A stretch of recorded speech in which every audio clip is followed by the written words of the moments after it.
The first step to this install is I would grease up these two components right here.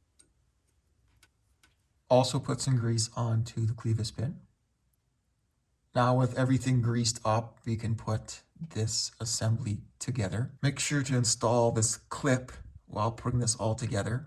So how it goes is the clevis pin goes through the clip, and now you put the clevis through the lever onto that hole, feed it all together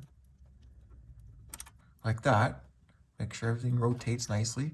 Clean up the excess grease here, and then we'll stick a cotter pin through this hole. With your cotter pin, stick it through the hole. Make sure you find a cotter pin that is suitable in size and fits that hole nicely. Cut the cotter pin, and now bend the cotter pin.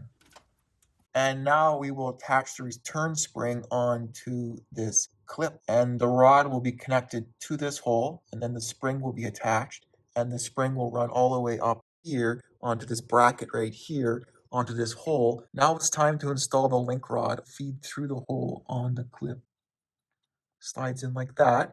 And this will now be pointed up this direction, and the spring will be connected to this end, and the spring will be fed to that bracket now. With this closed loop, it'll hook into link rod like that, and then you'll swoop this thing up and now connect it to this bracket, and it will feed through this hole on the back side, like that. And now your spring is set up with the emergency brake cable.